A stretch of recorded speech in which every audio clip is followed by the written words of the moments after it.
This is Fam Electric Ghost, and we're live on the air for the first time with Julian Calv. And welcome to the Fam Electric Ghost podcast. How are you doing tonight? I'm doing good. I'm doing good. Pretty excited to be here. Got a cup of coffee in hand, ready to talk. Now, we have to get some business out of the way. We are a featured podcast on the Newsly platform. You see that little icon up there that says listen on Newsly. So if you use coupon code GHOST, you can get 1 month free premium subscription. Again, this podcast is a featured podcast on Newsly, so you can listen there. They have a platform that turns podcast into audio, so you can just listen to whatever podcast you find is your favorite and set alerts for it. Again, our podcast is on there, and this episode will be on there later tonight. So again, thank you for being on the Family Electric Ghost podcast. We've been around since 2016, and this is actually episode, if we track it, this is 929. Wow. If you track on Apple Podcasts, we've been around since 2016. So thank you for being here on this episode. And we've got your link that we're going to bring up, your link tree. So people can contact you on your link tree /Julian Trimbist, which is your instrument that you use, right? We want to talk about that in a second, right? Absolutely, yeah. So you are a musical artist and composer based in the New England area. I'm actually in New Hampshire. So really? Cool. I'm familiar with I'm that. right next door to you, actually. I'm over in Vermont, so not too far away. Oh, yeah, I played in Boston, I played in New York, so that's kind of where, the big places to go. But yeah, it's cool. So you draw inspiration from your instrument of choice, the Trimbist. And maybe you can talk about that, because I'm not familiar with that instrument. And I always like to know about the history of new instruments that I run into when I talk to musicians. So maybe you can talk about why you use it and how it contributes to your sound. Yeah, absolutely. So the Trimbist itself, it's an instrument that is so it's a set of 2 triangular drums, and actually I have it right next to me. It's always good to give the visuals, but you can see it as these 2 triangular drums. If the camera would like to focus, it doesn't, but anyway, these 2 triangular drums, and they lay on their side. Yeah, focus now. That's good. And they have these wood blocks on top as well. And the instrument itself, it wasn't invented by myself. It was invented by this 20th century classical composer whose name was Moondog, and he would use this instrument to kind of make some percussion compositions, but also to accompany some of his like symphonic and chamber orchestral music. And it's also an instrument that he would use in tandem with these other instruments he invented as well, which there's like a whole bunch of them. It'd be a whole other can of worms to go into them. But of Moondog's instruments, I'm like a big Moondog enthusiast. I kind of follow in his footsteps and write music in a very similar way to him. But of his instruments, the only one which I've recreated so far is the Trimbist, but I definitely with time want to try to recreate some more as well. But that's what the Trimbist is, though. It's a cool instrument, and it has this very geometric kind of look to it, and the triangular shape itself. It was originally first 2 pairs of square drums, but Moondog spent a lot of his career in New York City and living primarily on the streets from about like the 1940s to 1970s. And because of the conditions he lived in, the square shape itself didn't hold up quite as well. The wood of the drums would warp too much because of like the heat and the cold. And a triangular shape, it holds its shape for a longer period of time, and it's just more like sturdy as a whole. So that's why he ended up switching from these originally square drums to this triangle drum,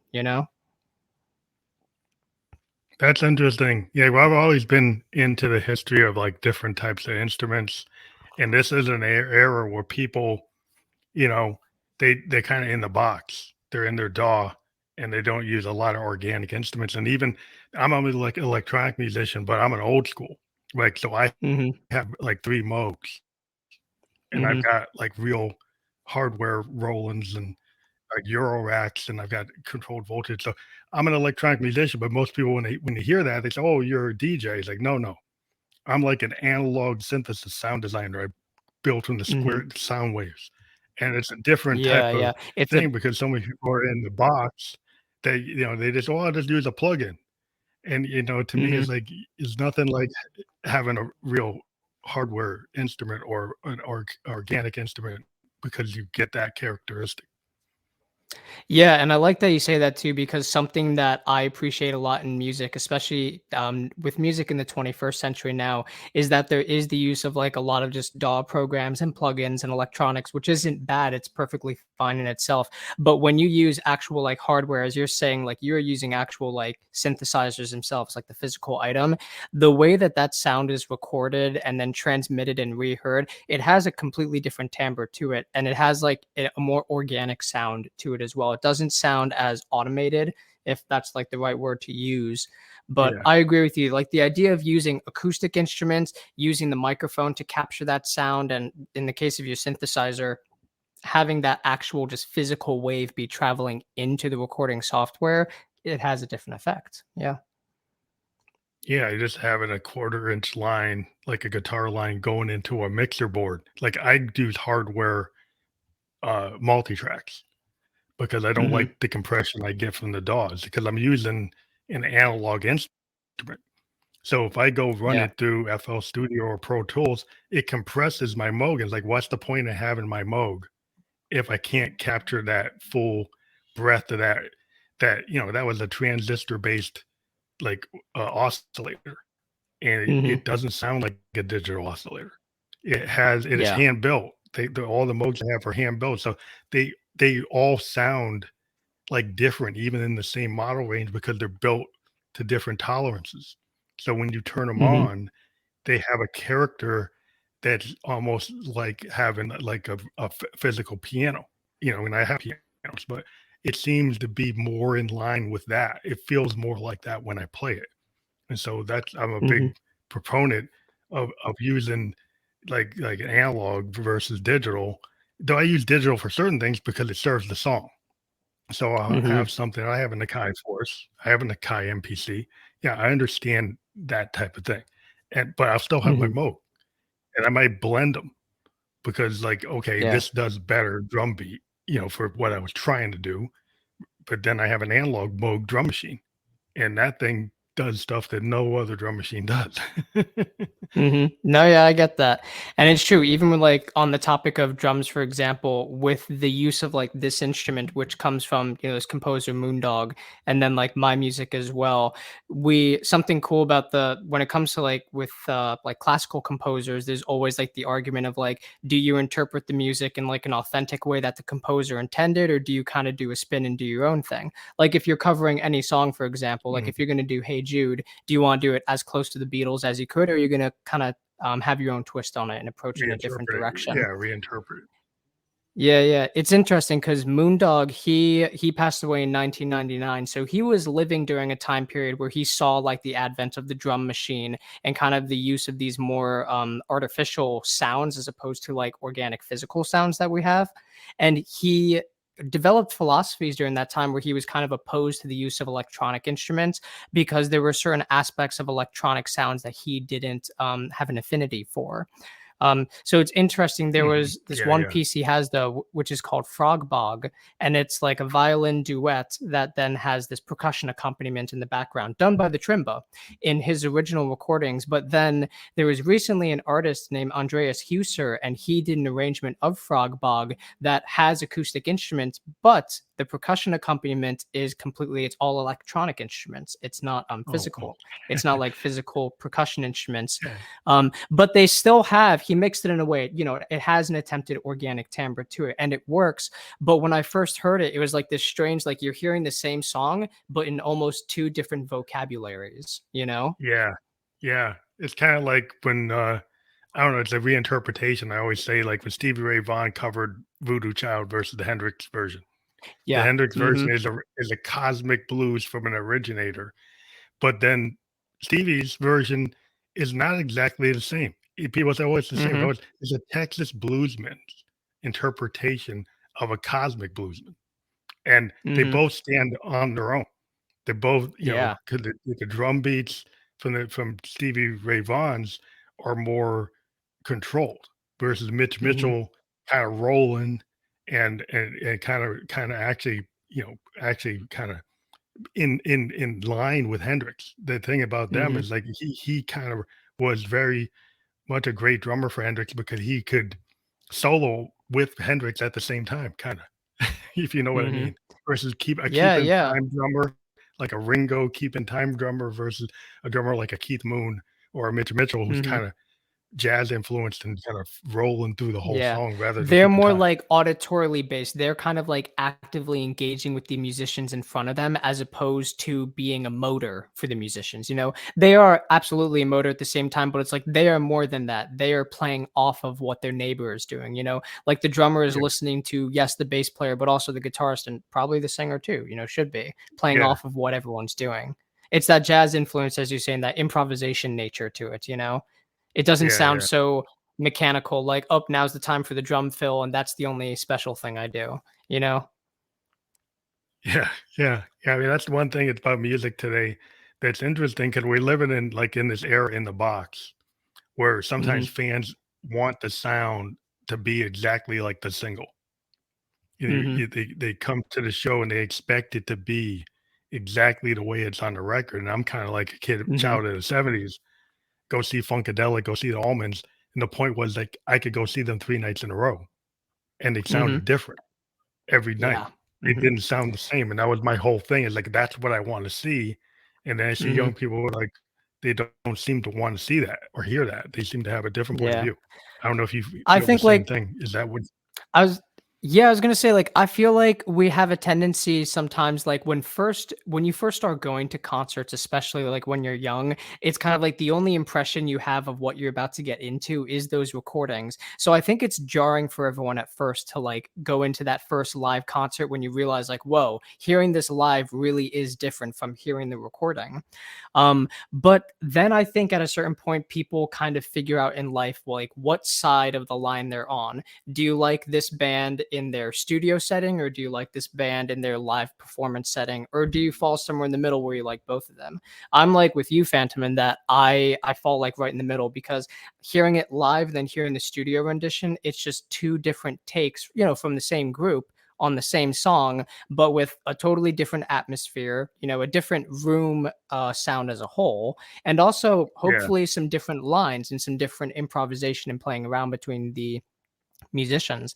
I think it's great that we do have musical acts nowadays that are kind of like the same thing and they're just taking that show and bringing it from one place to the next to the next. But there's more of this human character in music when you know you're watching musicians who are not going to play the exact same thing the next night. There's more of this human authenticity to it, from my perspective, yeah, at least, you know? yeah, yeah. Because I think that's the whole thing. Once you have an organic instrument and it's not MIDI and it's not running through Pro Tools and it's not an MPC or it's not running through the DAW, you're gonna have like a micro timing that it might not be the same. Even if you wrote it, Hmm. you felt different that night.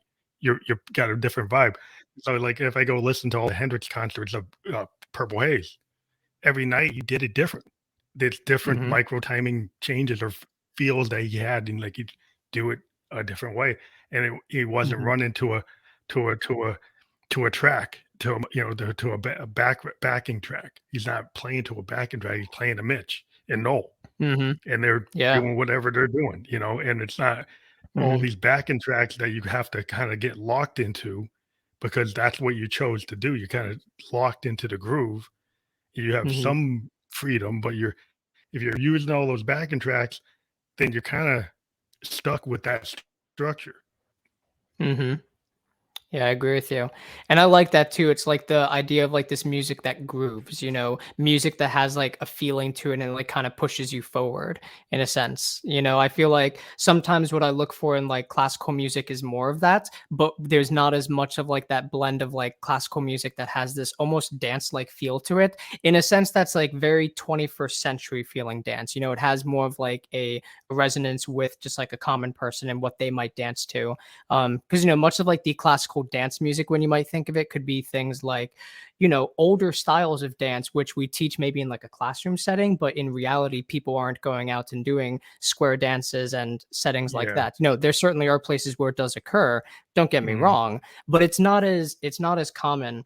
But with like Moondog's music I find this balance between like it's classical sounding, but it actually has this groove that I'm bopping my head to and like, you know, I would totally dance around to as well. depending on the track. Some of the tracks will have that groove, some of them won't. But that's one of the things I kind of like about Moondog's music is it's almost like this approach where it is playing this classical music from a more jazz type of setting where it's like the musicians aren't being conducted by someone per se, but they're listening to a Hmm. drummer, and they're following along to a drummer. Not in all his pieces, but in his pieces which utilize these drums in them. Um, Hmm.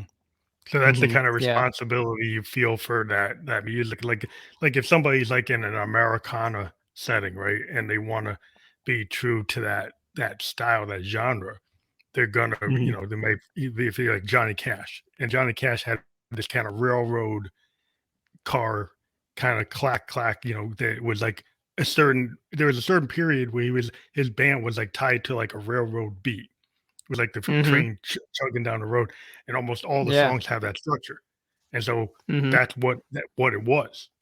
And so if you're in that period that he was in that zone, that's where all those songs have. And so like when you Mhm. feel the responsibility to Moondog to have that kind of feel, kind of note for note, or just the kind of overall Yeah. feel. Honestly, it depends because it's funny you saying like the overall feel with like Johnny Cash is a great example. And I've never actually thought about exactly what you just said, the period of time where they had that chugga chugga choo choo type of atmosphere and general overall character to their songs. But I exactly know the kinds of recordings that you're speaking about because it's almost like Johnny during a certain time was almost playing with like, he likes this form, the way that this piece is organized, he likes, and then he can take it to different chord combinations and bring it to different melodies. It's still the same form, but it's in different Mhm, settings. And Moondog, he loved to do this. Moondog throughout his life wrote in some like traditional classical forms, but he also invented his own. He has this one form that's called a lagrunder, which log and grunder are the two words, log meaning law and then grunder meaning ground.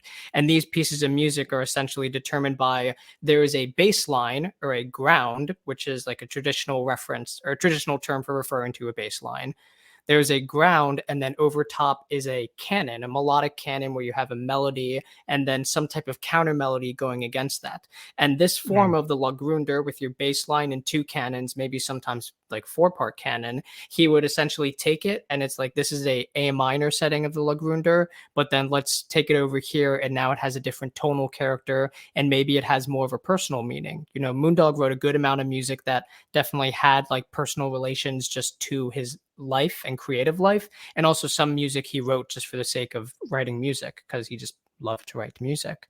Um, but the idea of like kind of taking a piece of music, the overall form of it, and then just playing around with that in so many different shapes and form, it was something that Moondog liked to do. And it's something that I like to hear in Moondog's music because it's like I almost know what to expect, but I don't. mhm. If I'm listening to a piece that's a Lagrunder that I've never heard before, like I know what the Lagrunder is, but I don't know what the whole piece is going to sound like. Just like how if out of nowhere Johnny Cash were to release a new song, it's like you wouldn't know what it's going to sound like because it's a new Johnny Cash song in the 21st century. But like what Johnny Yeah, Cash sounds like though. So there's some type of prior expectation already built in. yeah, yeah. It's kind of like even the band. I like bands like the band because of the kind of intermix of all the different voices. Like it had a really Hmm. good vocal group, and then they had all these guys that were great players. Yeah, Yeah. Richard Manuel and Robbie Robertson.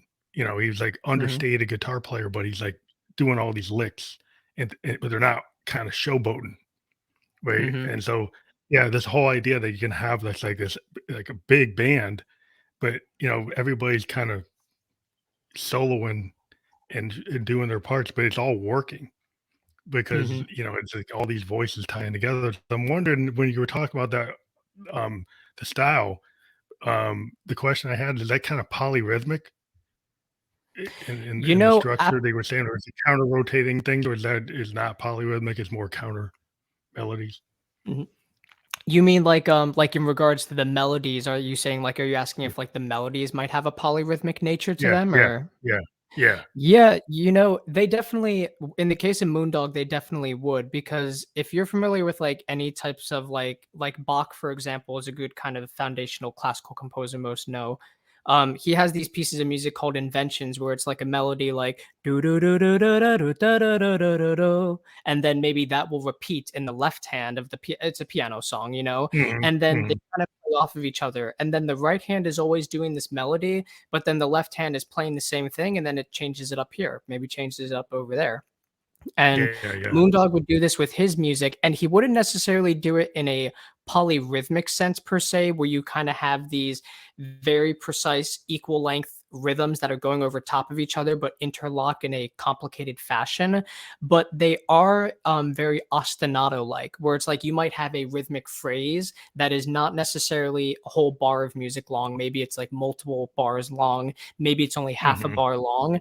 And then you'll see that phrase reappear over here, but maybe suddenly it's on different notes now. And then, oh, there it is again, but it's on a different set of notes.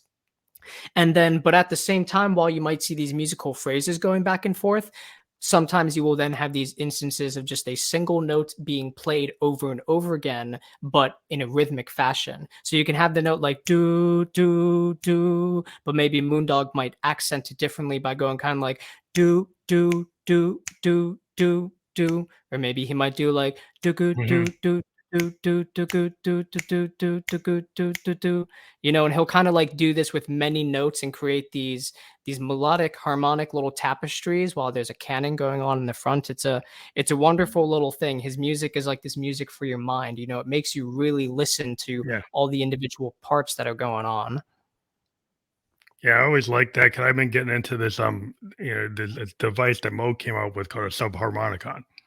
So it uses the Mhm. subharmonic scales, and it uses like a dissonant kind of like thing when we were talking about the different types of timing. So it can go and do subharmonics at the same time it's doing the different the rhythm, the polyrhythmic. So it gets polyrhythmic and subharmonic at the same time. It's a Whoa, device that's that like can go really and do cool. it can do Mhm. subharmonic, and it's got these like 4 sequencers that run in different, subharmonics and polyrhythms, and you can run them Interesting. on top of each other, and it Mhm. allows you to It do a lot of really complicated things that you kinda just, like you play with it until you find the sweet spots, and some of it's mhm. kinda dissonant because it's a little off because the subharmonic scales start getting into, like, this dissonance that aren't like normal harmonies. It starts getting into stuff that's a Mhm. little off. But it's kinda cool that Yeah. it's off.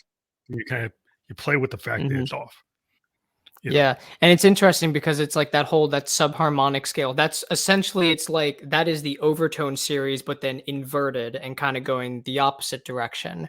Where but it's cool because like in Moondog's music, he was obsessed with just like the natural harmonic scale, like this series of overtones and composing music with that. But at the same Mhm, time, I think it's cool when you then find these musicians who utilize the technical inversion or the subharmonic scale, which is instead it has more of this dissonance because like some of the first like intervals you're encountering are things like a fourth instead of a fifth appearing first, and then you have like that C to mhm. F like do do. And then it gets crunchier. You then have the minor third appears out of nowhere at one of the subharmonic tones. I don't know which one it is off the top of my head, but you Yeah, get yeah. those dissonance intervals much quicker when you follow that scale. And it's interesting. I'm really curious to kind of hear this device that you're talking about, like in the context of music, because when I think of like the classical setting, there's this really cool composer Amy Beach who would compose with this type of music theory called I believe it was dissonant counterpoint, where it's essentially like not Mhm. writing a music in a way where you want to accent consonant tones and like notes that sound nice together, but instead you want to write music in a way that accents those crunchier tones, like your major seconds and your minor thirds and your Yeah, I can major send you sevenths. there's a synth head that reviews all kinds of devices named Loop Pop out of Israel, Mhm, and, he's got a YouTube channel where he reviewed that machine, so I could send you the mhm, link so you can actually see him running it through the paces, and it's very unique because it actually was based on some very old synthesizers, like some of the first mhm, synthesizers had some of these concepts, like, yeah, so and so it's really interesting, because I like to play with, like, dissonance in that when you tune oscillators, you can kinda detune them. So, you know, like, mhm, what happens yeah, on a Moog, like a 3 oscillator Moog, each oscillator can represent a note. So you could actually Mhm. try to play it straight, play a major or minor chords, or you can start like offsetting the oscillator. So when you do that 3 note chord, it's a Mhm. little off on purpose. Yeah. You can almost, like, get to the point of hitting microtones at that point, it seems like. You're able to get very precise with how you're Detuning, bending the yeah. pitches. Yeah, detuning them, yes. Yeah, you Mhm. bend the pitches to yeah, you detune it to such a level, and you can have the LFO add a vibrato, and you can have it Mhm. come on where it's, like, kinda trailing off, and then you can Mhm. throw, like, analog delays or spring reverbs, like physical spring reverbs into it, and do all kinds of things. The thing but cool about Moogs is they have a things called, attenuverters. They can actually go negative or positive. So you can Mhm. take an attenuverter and take the signal and make it go negative or make it go positive, and so you can kinda turn it inside out. And so that gives you a lot of playing around. It's like a sonic playground where you start to actually Mhm. look at the waveforms, like on Yeah. oscilloscopes, and see what you're actually doing to the wave Mhm. and Yeah. learning what the waves represent.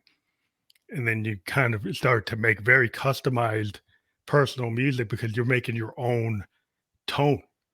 You're not just Mhm. taking a tone, you're actually every time I go to write a song, I actually customize my tone. So I would wonder, like, Mhm. when you on a drum, do you customize the tone of that drum by tuning it? Can you tune it to You a certain know, degree to get the tone you want? yeah, that's a good question. And with I like what you're talking about too, because it's like music composition, but on the micro level. It's like you're not composing the song first, you're composing the instrument first, essentially. Which is Yeah. it's a really cool thing that we're able to do that nowadays too. And I like to hear that people explore that possibility of synthesis as well. When it comes to like the drums though that I make, there are logistics that go behind like building a drum body per se to tune it to a specific note. Like for example, on the top, I have these slightly smaller trimbas that are played with the hand, and these aren't actually. Moondog wouldn't refer to this as a trimba; he would refer to it as dragon's teeth, because instead of being played with a maraca like the big trimba would be played with, these are instead played using like your hands, and you would like tap counter Your rhythms hand, on okay. them. But exactly, yeah. Like But a then conga. these two drums themselves, they're different sizes as you can see, and thus they're going to have different pitches. This one's going to be lower, and that one there is Oh, higher. I actually have not gotten to the point of like studying and understanding how to tell what pitch the drum I am making is going to be. That's something that is okay. still right now beyond me. But what I do know is that if you build like the actual size of one drum and the other one at a specific ratio, the two notes when played together between the two drums, like these guys, is approximately around like a fourth. This big drum here is just about a D, and then this one right up above it is like just about a G. Cool. But then it also depends because the drum heads on the Trimba, it's a leather drum head, which is very temperamental in the depending Mm, on the temperature. So like in the heat, these will get very taut. They get very strong and the tone sounds beautiful. But in a normal setting, they usually have this looser sound. So the pitch is usually like a little bit below that kind of D and G range. But what's cool is that because of the triangular shape, and I don't really know if it catches it too well in this microphone, but the different areas that you hit on the drum will produce different tones. Like when you oh, yeah. kind of hit in this, let me see if I can, like with the Yeah, yeah, let big me hear drum, that. for example, when you hit right in the middle, can you hear that Mhm. on your end? Yeah, Is it coming through? I can Yeah. hear it. Yeah, I can hear it. So when I hit like the middle, it's a lower tone. And when you go to like the highest corner, it's a much higher tone. So let's see if the microphone catches this. Yeah, I can hear that. Yeah, And yeah, then, you can hear the same on the difference. small drum Yeah, too. Yeah. It's like, yep. So yeah, you can use which that. You that's can a, use that when you're You playing. can, Yeah. yeah, and it's a really cool sound too. And the Trimbists who played in this like in this traditional Moondog type of style of the Trimba, because there's different takes on playing the Trimba as well. There's a couple other musicians out there who I'm familiar with, who play the instrument but play in a slightly different style from how Moondog or his student Stefan Lakatos would play. But Moondog and Stefan, I never heard and I never saw Stefan actually do these kind of smaller tones, these higher pitches from the Oh, corners of the drums. So it's a thing I don't know if they've even thought to try it out to see if it would make a different yeah, they sound, may but not have thought, it's yeah. it's a cool Being one though. being an experimental Mhm, musician, like I always like look at that. Well, what else can you do with that? And sometimes like when people first meet me, they say, "Oh, this is the sweet spot. This is what you're supposed to do." And then they mhm. kind of like you go to Berkeley or something. People tell you, "Well, we taught you all the rules. Now break them." you know, Exactly. Yeah, it's like you got to know the rules before you break them, but when you break them, you get some cool stuff. You really do. yeah, yeah. That's the Mhm, whole thing. Is the idea of experimental music. That's where my head's at all the time. mhm. Doing like field recordings and then taking a field Yeah. recording and bringing it into a Eurorack sequencer. And instead of Mhm, actually looking at the grid like on a laptop, I've got a sequencer that's controlled by controlled voltage. And so I mhm. take a sample, like I go out to a river and record a river and Yeah. then bring it into my Eurorack sampler and then have my oscillator or a random voltage generator or a sample and hold circuit actually clip or splice that sample and run controlled voltage to actually trigger how that sample acts. And it's kind of like I'm not looking at it on a grid. I'm letting the synthesis, the subtractive synthesis concepts actually affect that sample by playing with all my dials and my overrides I can do within subtractive synthesis. And I find that is very satisfying because it's just like thinking of it like kind of like this sonic laboratory and seeing, okay, what does this oscillator do? What's a sample and hold? What's this envelope do? What does this tenuverter do? And see Mhm, what it does to it rather than trying to clip it on a computer with a mouse. mhm. Yeah, and I like that. It's like when you're engaging with music in such a comfortable way, because I feel like at a certain point when you're kind of growing as a musician and you begin kind of really understanding and learning about what it is you're working with, when you really begin to understand the concept of not just music but the concept of sound, that's when you start to have like more of a personal connection with what you're doing. And I remember like going through like my collegiate years and like the end of high school and still being very new to playing the piano and getting comfortable with music, always then hitting that barrier of like I have the idea but I don't know how to achieve it. Like my muscle memory isn't it's not capable of catching up with the ideas I have, or you may not know how Mm, to access the tools and the equipment that you need to create the sound you're thinking of or create the arrangement you're thinking of. But when you reach the point where you understand it and you know how to so fluidly interact with your music, it has this really personal feeling to it and it has a fun feeling to it as well. Like music is just like a joy to write and compose. This is something like clearly like you feel it, I feel it, many people do, and like in the sense of how you can take like the sound of a river and then utilize your oscillators to interact with that sound in a real time setting and adjust it. It's like very similar to how Moondog with his music would, he was big on tone relationships. He could essentially write a melody, and then after he has that melody, he has his options of like, well, what am I going to do with the melody? Do I turn it into a canonic piece? Do I turn it into like a single melody that is accompanied? If it ends up being canonic and round like what are the harmonies going to sound like? And there's so many different options of how you can harmonize it, you know, just as how you go to the oscillators and turn them to see what can happen, Moondog would be over here writing different harmonies to be like, ah, what can happen? His equivalent to an oscillator, if you will, you know? yeah, well, I just think it's great to have like what I call like a sound painting.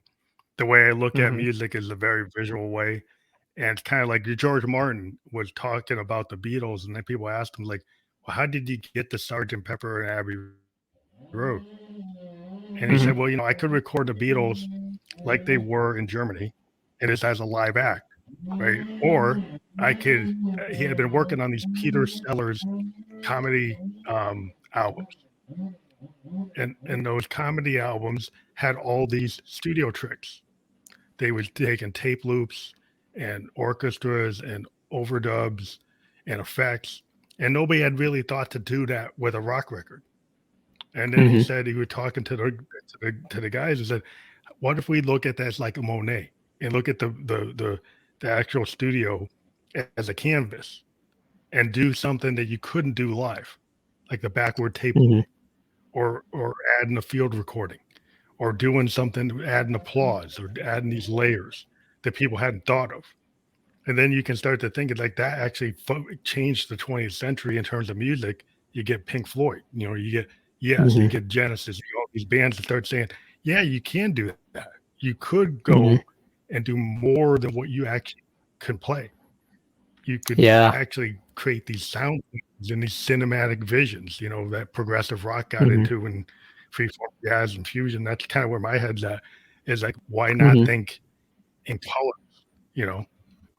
Yeah, yeah. And I agree with you. Thinking in colors is a very good approach because I feel like there's almost like two types of like musical writers in a sense. I feel like there's musical writers who think of music in a very soundscape perspective where they think of like the background, what is going on in the lower tones, what is going on in the upper tones, and then there are musicians who are more focused on tone relationships, like what is the chord structure, what are the notes that are being played. So some are thinking long form of like, how are we going to map out this piece of music with melodies, bass lines, maybe horn fills, and like maybe a string part in the background. And some people are more so thinking like, these musicians play these instruments and this is the sound they make. How can we like paint it all together in more of like a tapestry, thinking of like, I want this sound, not necessarily this note, but this sound. Um, and yeah, I think it's cool to be able Yeah. to almost create nowadays like ambient backdrops to music, which is something that I really like to do a lot. I did this piece of music that I released earlier this year called Route 4, and this one it has the highway ambience of the interstate highway Route 4 as like a backdrop to the piece Mhm. of music. And then over top of it is a lot of this percussion playing, which although they're not notes, it's an organization of rhythms, but there's almost two layers to this piece of music. It's like the actual music itself and then the setting of it as well, the atmosphere of it. Yeah, it's kinda like Yes, back in the day, I think on the Close to the Edge, they recorded a forest, and then they Mhm. brought it in at the beginning of the record. You actually hear a field recording of a forest, and Mhm. there was a lot of other artists back in that time period in the early '70s, late '60s that started taking field recordings and integrating nature sounds into music, and then other sounds like just smashing a bottle or hitting a brick and Mhm. or taking some random actor just saying some statement and Mhm. throwing it in and just coloring the music with not just a song about a boy loses a girl and a girl loses a boy, but like have these songs that have like cinematic kind of a presence. Mhm. Yeah, I agree with you, and I think it's really nice when musicians are doing that because that sound you're hearing, like that field recording, it really is a reflection of creative life at that point. You know, if a musician is implementing into the background of their song the sound of a stream flowing, and that stream might be like in their backyard, for example, it's cool because you're actually hearing a unique sound that only maybe one other person and then that person's close friends and family is hearing, which is the sound of the stream in their backyard. Which, yeah, it's going to sound similar to any other stream, but it's not that stream though. It's not that specific one. Yeah, it's unique. Musicians Yeah, who, it's just yeah, it is unique. You know, musicians who take a part of their personal life and present it in their art, especially when it's done subtly. You know, it's not like right in your face. It's almost like a nod to human existence, of just to our character of humans, and also a nod to the fact that in the real world, music, as we commonly define it as just like a song, isn't always happening in a space where there's no sound in the background. It's usually happening in a pretty noisy space, usually like a concert setting. There would be a lot of people speaking in the background, unless you're at like maybe like like a jazz concert or a classical concert where there's more of that, like people are yeah, quiet and really paying attention to the music. But there's going to always be the occasional cough and make someone sneezing mayhaps as well. yeah. Hmm. Yeah, it's that kinda feel that the Beatles artificially put in. They actually Hmm. you could hear the crowd, they would throw the crowd in there because they wanted to create this feeling like it doesn't have to be anesthetic, it doesn't have to be perfect. The age of the Hmm. happy accident. I'm a big Yeah. proponent of, like, you could do 99 takes, but the third take has a mistake, has a timing error, or it has a key change that you didn't really like, but all the other versions don't feel as other honest. And I'm a big kind of proponent of, if the earlier take doesn't have the best mic, maybe has a low micro error, but it feels the most authentic, I'm gonna go for the take that actually is the most authentic version of the song, because I don't Mhm. need it to be perfect. I'm kind of living in an age of like listening to Exile on Main Street or Crazy Horse, Tonight's the Night. The fact that those songs have like micro tamming errors or pitch errors, or what people would want to fix. And like, no, don't fix that. Leave it there because that's the truth. That's what I was really Mhm. feeling. So why edit it out? Exactly, yeah, and at the end of the day, when it comes to those things too, it's like the only person who's going to notice is the musician who made the mistake, and maybe other people who might be familiar with the song and know like, "Oh, it's actually supposed to be that note Yeah, instead, or maybe that rhythm instead or something." Um, but at the end of the day too, I feel like in music, you always have like the two arguments of like a strictness to being so disciplined you will never make a mistake, and also this more not necessarily not strict, it is still strict, but just an acknowledgement of the fact of like making a mistake is part of your human character. You're not a robot, you're not a machine. Like you will make a mistake at some point, and it's okay to. And it's true, like most times in music, the only person who's going to notice is just the musician who made the mistake. But they recover, they continue onwards. If you're taking like a jazz solo or something, there's always going to be some soft notes and some dissonant notes. So it'll just get interpreted as like, oh, a crunchier tone or a different type of character. Um, yeah, yeah, yeah. yeah. It kind of gets into that kind of zone where you're. I think there was a famous bass player. His name escapes me. He was doing a master class, and he was pointing out he was running multiple scales with the same rhythm, and he Hmm. kept on pointing out to the class like, "There's no real wrong note. It's really my intention.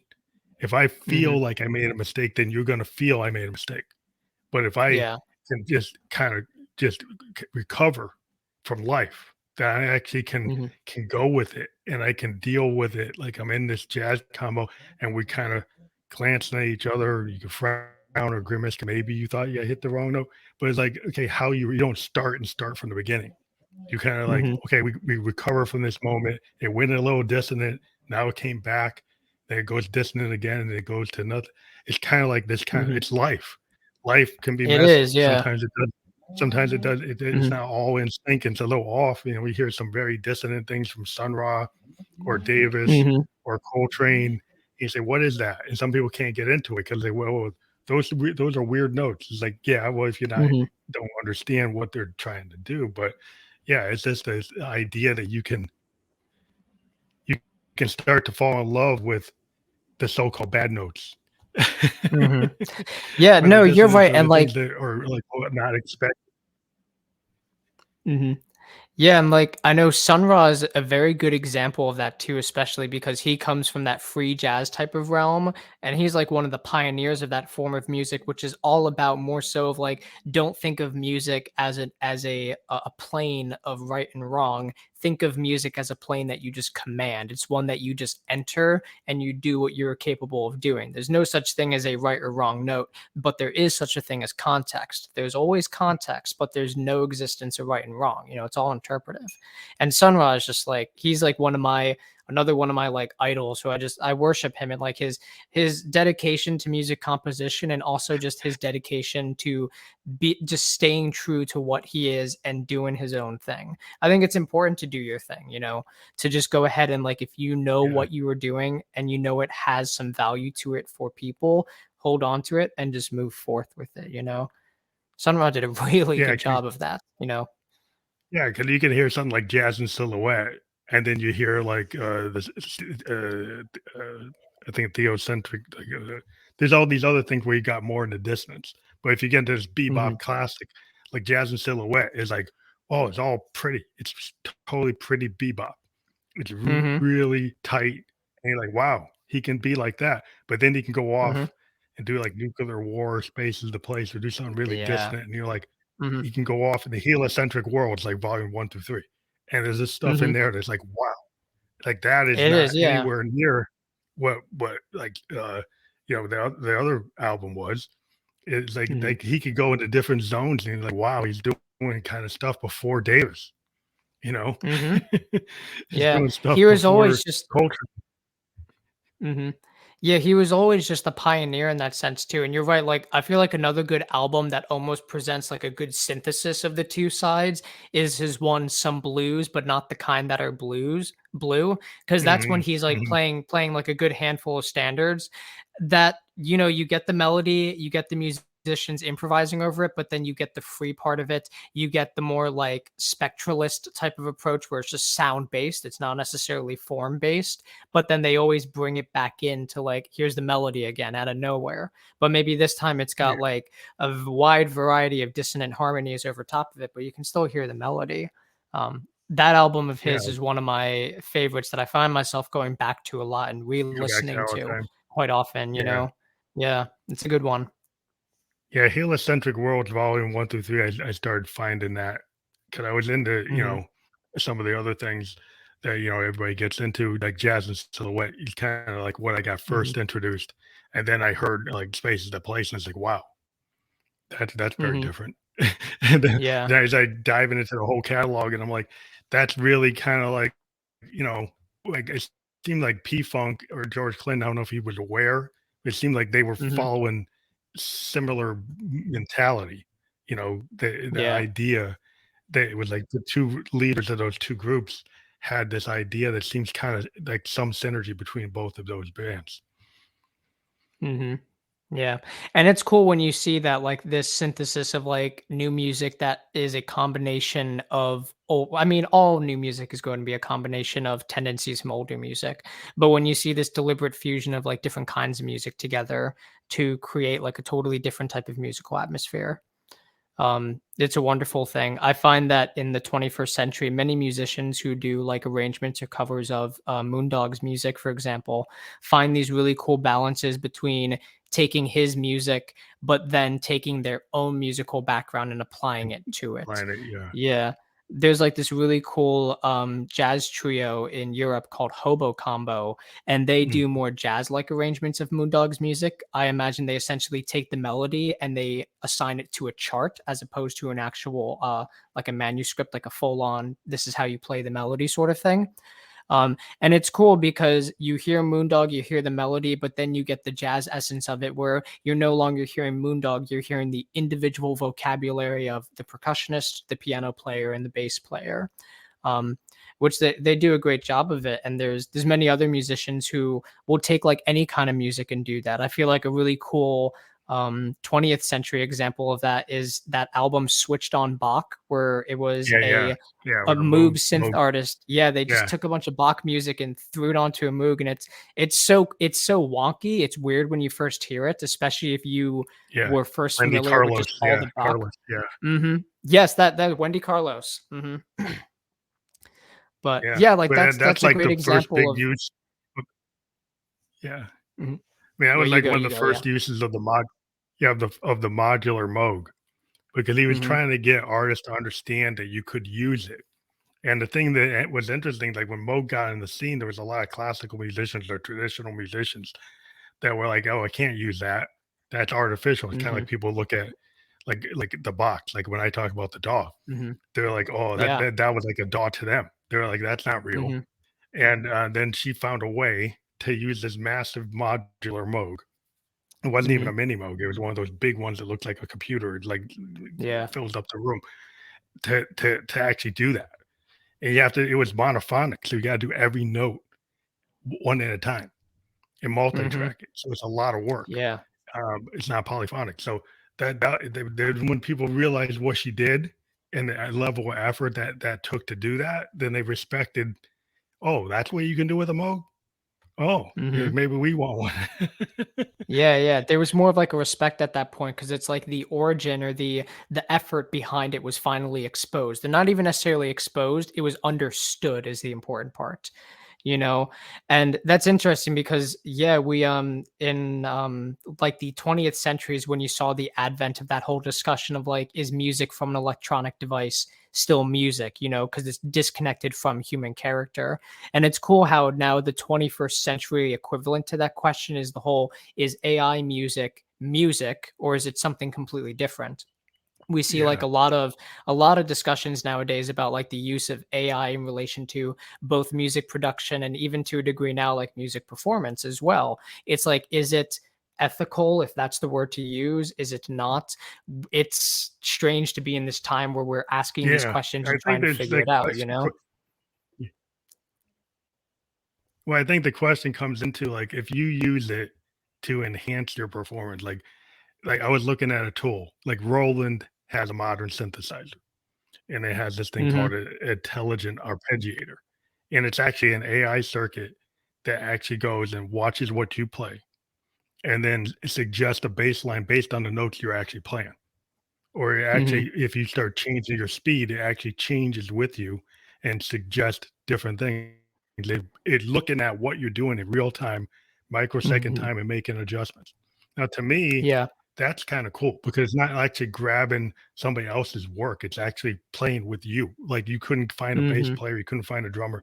It's actually playing with Yeah. you. It's not like a Casio. It's actually Mhm. looking at exactly what you're doing. And that to me is like that's a cool use of AI. It's Yeah. like also if you had a recording engineer AI and say, "Hey, I want this to have the kind of treatment that a Fleetwood Mac Rumors album had," and it could look up what Mhm. the Neve board settings were and actually set that. I think that well, that's fine. That's cool. That actually Yeah. helps you, right? I agree. But It's when it like goes the and use takes like Drake voice and puts it on somebody of else, I don't know if that's cool. Yeah. No, and that's like the weird that's like where it hits this like blurred line because I agree with you. I feel as if the use of AI and any technology for the purpose of like creative advancements and creative innovation is always a good thing. You know, the more tools we have on hand, the more creative we can be. You know, I love to think and wonder like what would a 21st century rendition of a classical composer like Charles Ives, if you're familiar with him, like what would that look like in the 21st century when he has access to electronics? Because he was a guy who was very focused on sounds. And if he had access to like Mhm. synthesizers and other electronics of the 21st century, I'm sure that music would sound totally different. You know, the idea of being able to use this technology in tandem with the already inherent like artistic value within you is a good thing. I like that we see these kind of AIs where live musicians can interact with the AI and like play along with the AI. You know, like it'd be cool to just, it's like essentially like a little backup band. It's just right there for you, a little band that you can play along with and like actually truly interact with. It's unique, you know, when it becomes the whole, as you were saying, like an AI version of Drake covering a song, or just it's completely like separated from any human innovation and involvement and is now just machines doing what they do over top of something else that a different machine made. It has not as much of a authentic type of emotion behind it, from my Yeah, it just perspective. feels like a producer. Yeah, it seems like a producer versus a musician, right?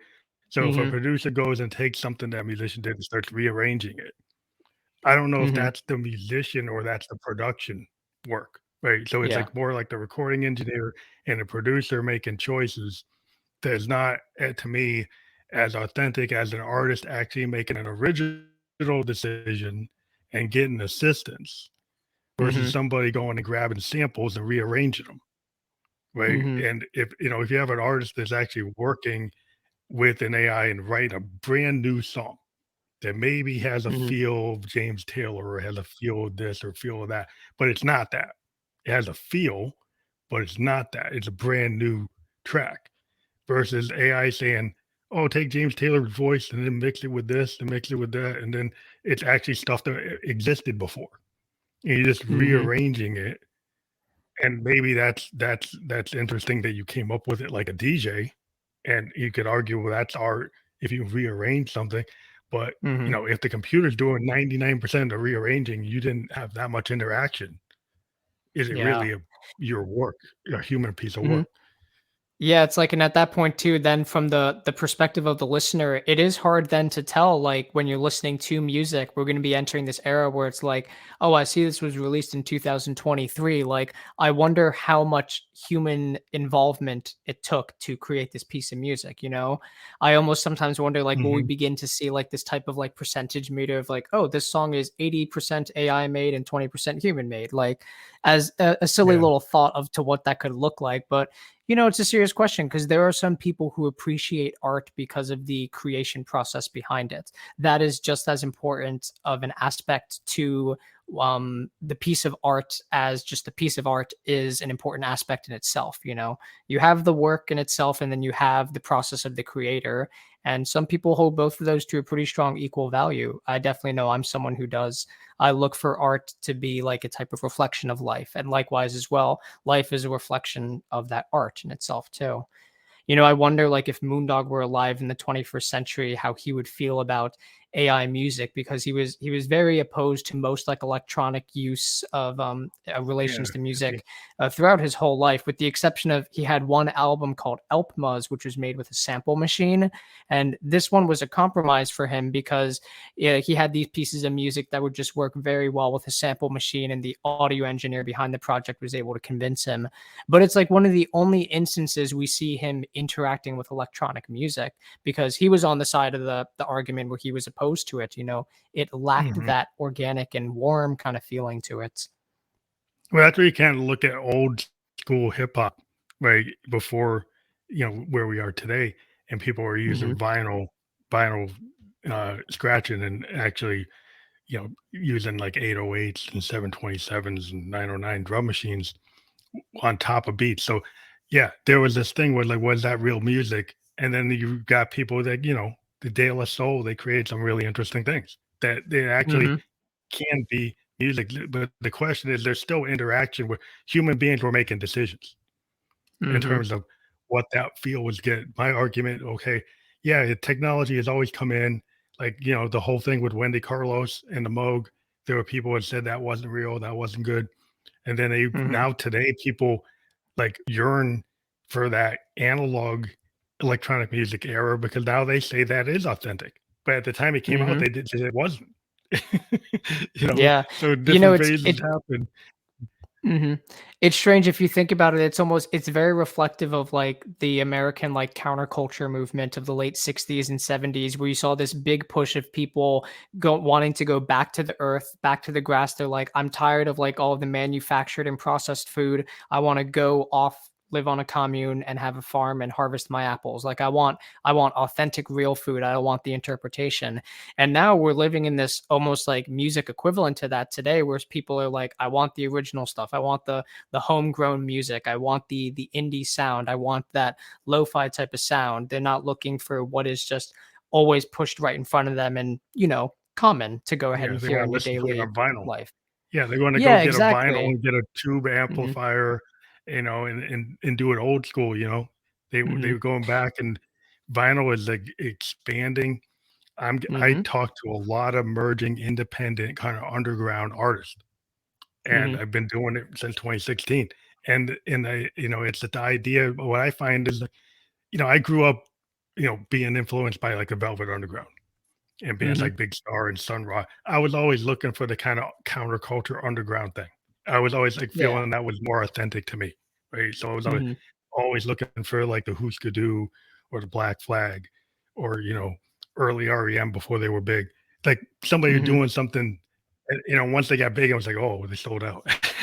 Yeah. But Hmm. but it was like, You almost feel I like, betrayed. You're like, no. yeah.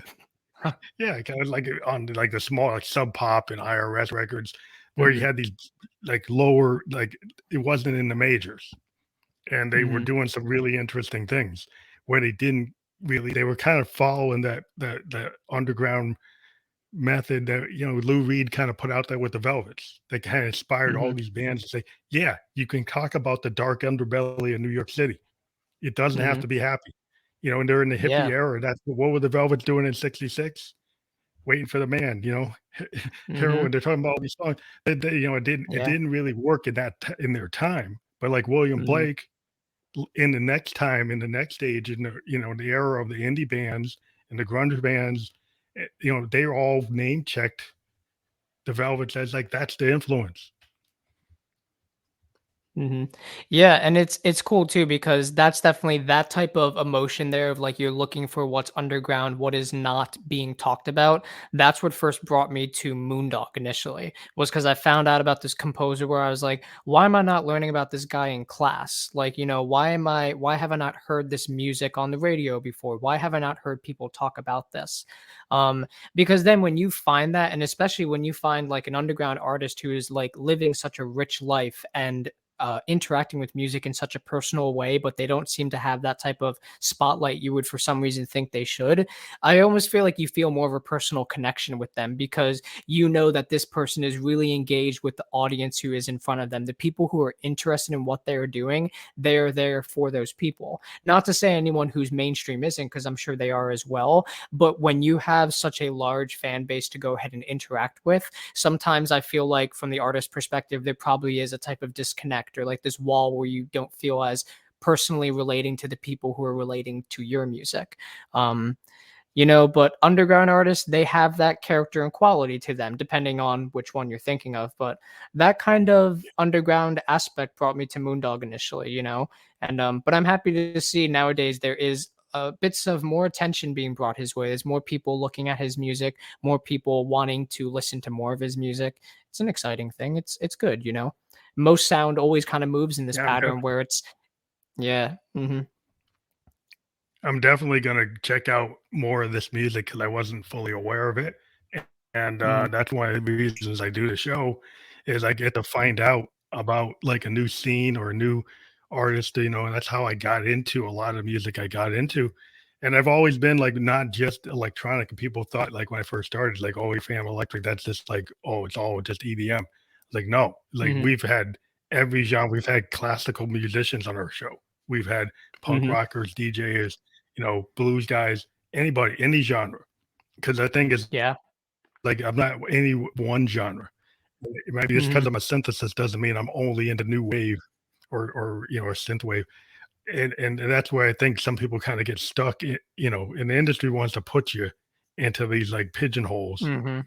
and Yeah. and say, oh, like you're trance, you're trap, you're this. Is like, why can't I be Mhm. expansive? Why can't I just Yeah. have any sound I want? It's true, yeah, and it's hard because it's like there's people who are looking for specific kinds of music, so the label, it has this double-edged sword nature to it for that. It's like when you're put in a box, people can find you, but when you're put in a box, I mean, you're put in a box. Who likes to be put in a box? Not too many people. Yeah, But I resonate with you in that sense of like, it's like I am this classical musician, but I have this, I love jazz, I love hip hop, I love these other far-reaching genres. Obviously it's like the music that we play is only going to be, I feel like, a small sliver of the music that we listen to, and I yeah, find that within, yeah, I think every musician I've met is not just listening to only the music within their genre or within their kind of niche pocket of sound. They're listening to a lot of different things, but it's because we're curious. We want to hear new things. I'm always listening for new things. It's good to listen for new things. yeah. I was amazed when I learned about Jim Morrison that the vocalist that he most identified with was um was actually Blue Eyes, Frank Sinatra. Really? That Mm-hmm. and one of his recording engineers picked it up when he was singing. He Mm-hmm. noticed that his phrasing was very much like Sinatra.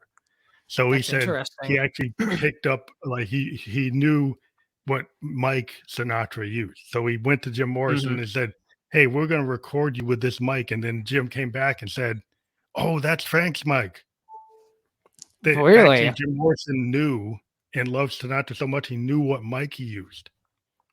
So Wow. when the engineer brought it, he said, "Wow, I was right. Like he does phrase Mm-hmm. like him because he loves him." And you would think Yeah. like they're totally in a different zone, but sometimes Mm-hmm. there's like influences that you aren't aware of, but then you start to think about it. It's like, yeah, I can hear that. Mm-hmm. That's cool. I'm gonna have to go back and listen to like the Doors now, and I'm gonna try to listen for the Frank Sinatra in Jim. I'm sure he's in there somewhere.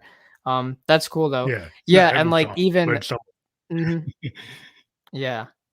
Yeah. And like when it comes to classic rock music too, like that was primarily what I grew up with. My father, he's a rock and roll like keyboard player, so that was like the sound I was exposed to growing up. And so the Doors was like I always listened to them but was just casually familiar with them, and my partner is a huge Doors fan. So since being with them, I have like learned and listened to a lot more of the Doors, and was very sad about the fact that I didn't spend more of my childhood like really intently listening to that music, because it's some beautiful stuff, some phenomenal playing, you know? Yeah, where the keyboard Mhm. playing was always like the bass lines that Ray used to do on his Mhm. keyboards. And they actually Yeah. didn't really have a bass player, and I always thought that was really cool, the fact that he could Mhm. do these bass lines on the electric keyboard, on electric pianos Yeah. that were kinda, like, matching what a bass player would do, and then they were so Mhm. good, they actually really didn't need a bass player most of the time, and I'm like, "Wow, that's" being a keyboard is, like, kinda like, "Oh, I like that idea." It is, yeah, Try and to it's cool because, try to like incorporate Yeah. mhm, and it's cool because like, most other bands at that time, they had the sound of a bass player, so to just be the band where it's like, "Oh, our bass tones, that's covered by the keyboard player," it brings another unique quality to them, you know? Yeah. Yeah. Yeah, it's always those little things that kind of, you know, they always get it for me with these artists is the fact that you had that, and I'm always that's why I'm kinda in the underground world looking for people who still care about playing, Mhm. because I think in human playing, musicians actually using instruments, there's something Mhm. about that that appeals to me as a fan Yeah. and a musician, and so that's why I Mhm. kinda gravitate to it. I'm really happy that I talked to you today, and I'm actually gonna Mhm. look more into Moondog and, maybe Yeah. try to incorporate it into some of my Peg Mhm. songs. Yeah, check him out. You So should listen to, if there's 2 albums, I should say, like, go listen to these ones. Listen to Moondog 2, which is, it's his second album that he released with Columbia Records, and also listen to, let me see. Listen to his album, which is called More Moondog slash The Story of Moondog. That one has like a lot of his old like field oh, cool. recordings from New York with his music over top of it. Moondog 2 has a bunch of his vocal rounds, and it has like a couple extra tracks too. So those are some good smorgasbord kind of albums to listen to of his. And they're the Awesome. two of my favorites as well. Yeah. Well, Mhm. thank you very much to introducing me to the Trimba and Moondog and your aesthetic on music. I think it's really awesome. We always started, in 2016 with musicians, and we like to continue. We've expanded beyond that, but musicians are our favorite people to interview, just to be Mhm. honest. So thank you again for being on the show. Yeah, of course. It's always good to talk to a musician, you know? Thank you very much, and have a great night. Yeah. And this will be out on all every podcast platform. We're on almost all of them. So we'll send you the landing page for your audience by tomorrow so they can listen or watch wherever they want. And thank you again for being a guest on the Family Electric Ghost podcast. Yeah. Thank you so much for having me. I had a great time. Appreciate it. Remember just to hang a bit and then we'll talk. Mhm. Bye. Yeah, yeah.